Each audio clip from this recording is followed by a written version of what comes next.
Welcome back to the Discovering Home podcast. I'm your host, Karla Monterrosa, a coach for Christian moms who desire more time and flexibility for their home and families. Can you believe we're already in mid-November?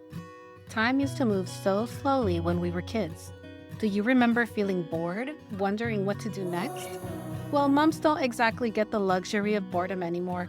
We're juggling home, work, church, kids, meals, holidays, all the things. And somehow, here we are, already talking about the holiday season and realizing that 2026 is just around the corner.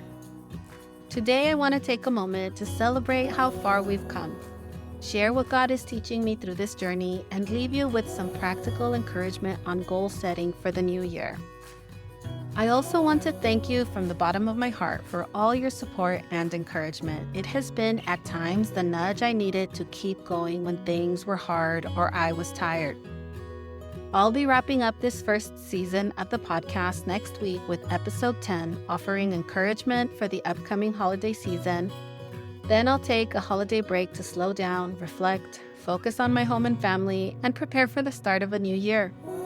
I won't be publishing weekly episodes for a couple of months, but I'd love to stay connected with you through my email list. I'll be sending little love notes and updates during my break, so please hop over to karlabmonterrosa.com/subscribe to add your email address and stay connected with me.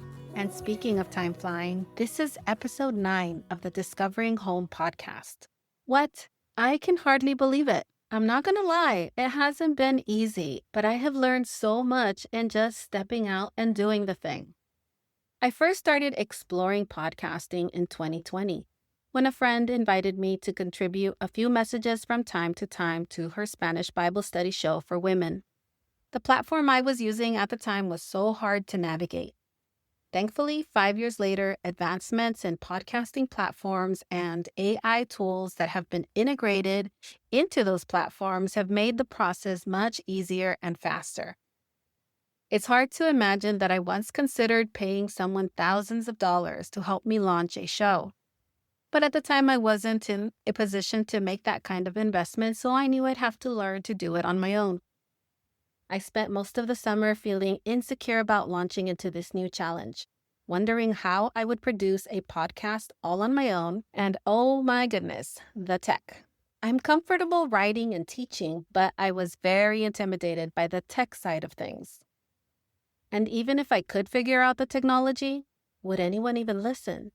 All the things that were flowing through my mind over the summer as I prepared to launch on this new journey. I also worried it might seem crazy to encourage women to step back and prioritize home and family. So much of the messaging for women over the past several decades has been about breaking ceilings, demanding your place at the decision-making table, negotiating for more money, leadership, position, and leaning in, as you know. And there I was, enjoying the fruits of doing the exact opposite, delighting in the slower rhythms of home and family, and wanting to create a space to encourage other moms sensing a similar calling.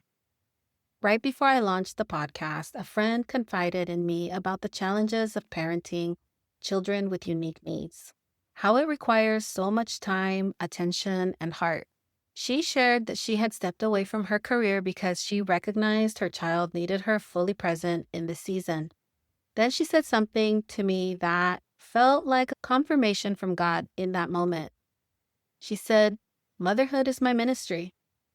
Earlier that same week, I had written down those exact words. Motherhood is ministry, while working on my branding. So when she said it aloud, without knowing anything about what I had been working on, it felt like confirmation or a wink from above. A tender confirmation, almost like he was saying, yes, keep going. You're right where I want you. Moms everywhere are sensing this same pull toward home. They're recognizing the shifting needs of their family and realizing that seasons change and we are allowed to change with them. We can slow down, adapt, and honor God right in the middle of our homes. And the beautiful thing is that God uses our gifts, our presence, our creativity, our nurturing hearts to bless our children in ways no one else can. So yeah, Launching into this adventure stretched me, challenged me, made me a little afraid sometimes. But as I stepped more into it, I started sensing that I'm doing something important. How many of us put something off simply because it's unfamiliar or we're afraid to make mistakes or worse, fail publicly? Only to discover once we finally step into it that, you know what, that wasn't nearly as hard as I imagined. That's so often the case for me. So here we are in episode 9 with listeners in 14 different states and globally in Canada, Mexico, Singapore, the Netherlands, and Germany. It's truly remarkable to me to think that someone across the globe is finding encouragement and value in what I'm sharing. Praise God. Seeing these listener locations has been such a sweet reminder that obedience matters even when we start small or feel afraid. Every time I look at those little dots on the map, I'm reminded that God takes our yes and carries it further than we ever could on our own. My husband has prayed from the beginning that my voice would reach beyond the United States, that God would send these words to women in places I may never step foot in. I'll be honest, that felt like a big, unattainable dream at the time. But he was believing for me. So when I started to see other countries pop up in my stats, I was floored and blessed so much by his heart and his prayers, and the confirmation from above that what I'm sharing matters not only here in the United States, but women everywhere are sensing the same shift. So if something new is stirring in you, but you feel afraid, know that God blesses your steps of faith. It takes just a mustard seed of faith and a little bit of obedience, and He does the rest. I'm reminded of Jesus' words in John 14:12 when he said that we would do even greater things than he did. For so long, that verse felt impossible to grasp. How could we ever do greater than Jesus? But when I see how technology allows the gospel encouragement and truth to travel across states, countries, and continents with a single click, it makes sense to me. God knew the tools we would have in this generation, and He knew how far our obedience could reach when we surrender it to Him. You may never meet the person your story encourages, but God knows exactly where to send the seeds you plant. So just keep showing up, keep trusting Him, and trust Him to do the multiplying.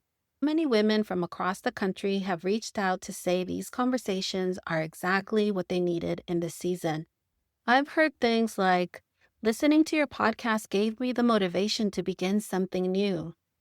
Or, I feel seen. I wish we had this resource when I first started on my journey at home. It's amazing how relevant everything you are sharing is to my current season. And things like, your message is powerful and your words inspire me to slow down and focus on what matters most. Those words, that encouragement has blessed me deeply. Thank you for taking the time to text, DM, and write reviews. You have truly encouraged and blessed me with your words. I'll be fully honest, it hasn't been easy. I've been stretched in ways I never expected. As I study and teach the Word of God, I'm often challenged, convicted, and called to greater faithfulness myself. I've felt unsure, depleted, and even discouraged at times. But your words remind me why I'm doing this, for God's glory and the good of others. I share all of this to say that setting a goal and moving toward it in faith, even when you don't see the full picture, will bless you deeply, strengthen your faith, and be a testimony of God's faithfulness to those around you. I set a goal, took small steps, and I'm trusting God with the outcome. And I want the same for you. Not everyone is called to public speaking, but we are called to share the hope that carries us with those around us. As 1 Peter 3:15 says, "But in your hearts, honor Christ the Lord as holy, always being prepared to make a defense to anyone who asks you for a reason for the hope that is in you. Yet do it with gentleness and respect."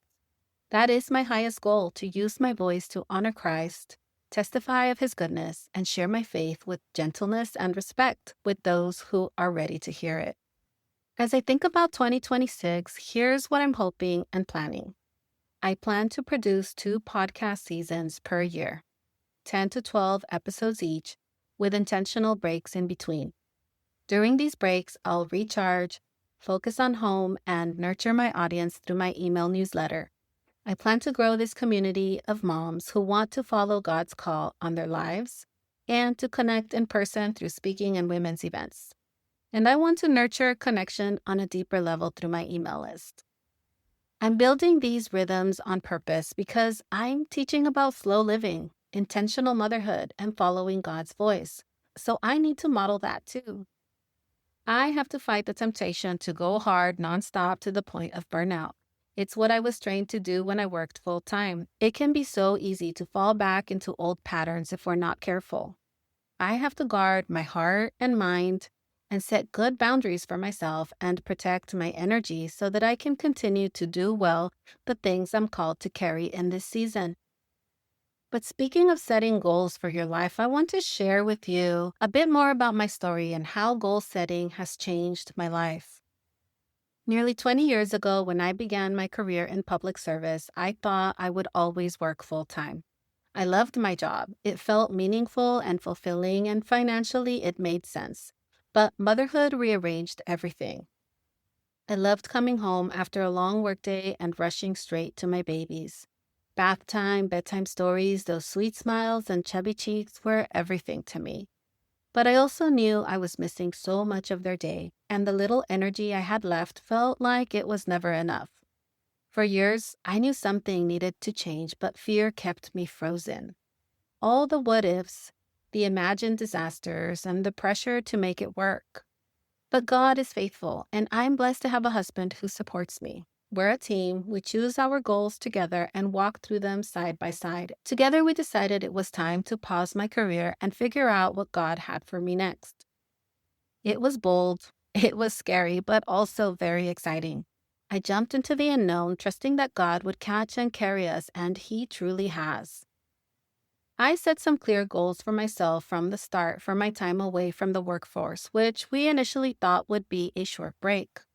I wanted to deepen my relationship with God, be fully present physically and emotionally for my family, and align the work of my hands with my values and purpose, even though I didn't yet know what that purpose would look like. From then on, every yes and every no had to support those three goals. I often asked myself, does this align with where God is taking me? Does this support the life we're trying to build? It might sound strict, but we need boundaries. They aren't restrictive. They give us greater peace, clarity, and direction. The boundaries we set for our lives are a safety net to keep us on the right path. I don't know what I would have done without those goals early in my journey at home. Taking steps forward in each of those areas gave my days structure and purpose. As we head into the holiday season, I want to invite you to do some reflective work, some introspection. Think about the past year, how things went, what worked well, what didn't, and what you want to spend your time doing. Spend some time thinking about what you would like your life to look like. The end of the year always prompts a level of reflection, and the new year a fresh start. I don't believe in New Year's resolutions. I'd be 30 pounds lighter and have run several marathons by now if that was the case, but I do believe in ongoing growth.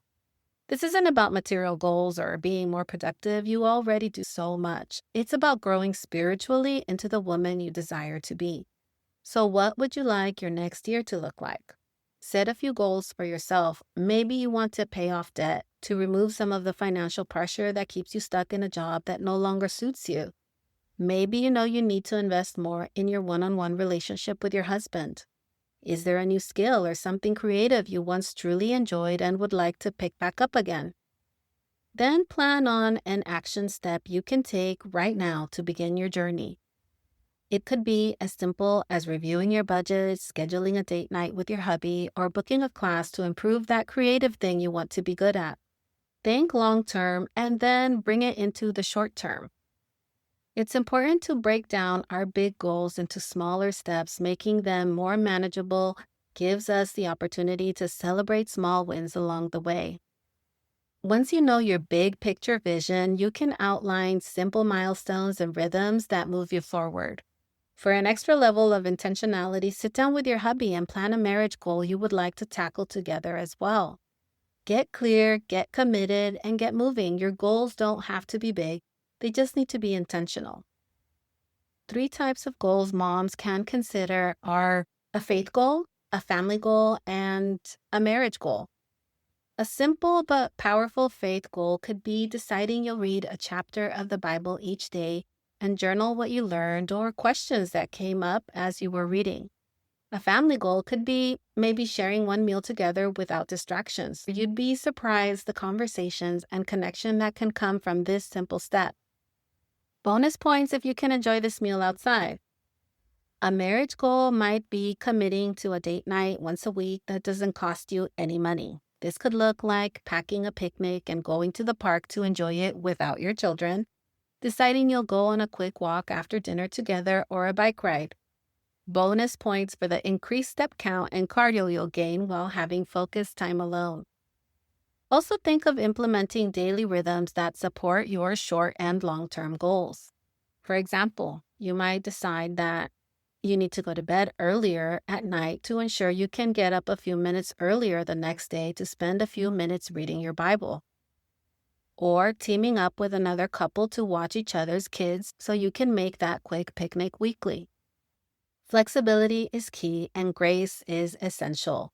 Your goal is progress, not perfection. So as you come up with a simple vision, a few goals, and small action steps to help you get there, know that you won't always get around to it for whatever reason. Maybe your baby is sick and you didn't get enough sleep, making you groggy in the morning.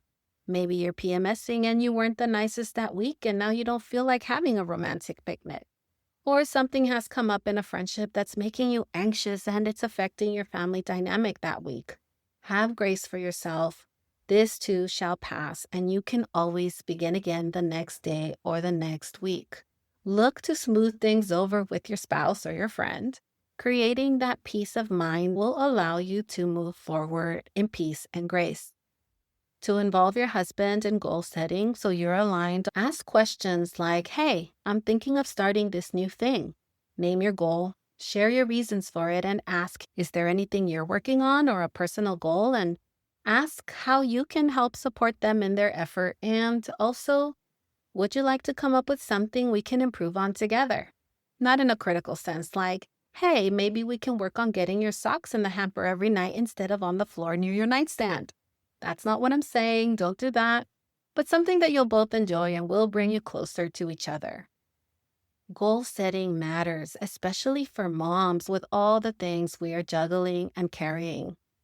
So think about goal setting not in a pressure-filled way, but in a heart-centered way that aligns with the season you're in and the season you want to step into. If you've been following along and sense something new stirring within you, I encourage you to step into your next season with confidence and faith, but have a plan. Life is constantly in motion, and we need to have an idea of what we want for the future and a plan to get there.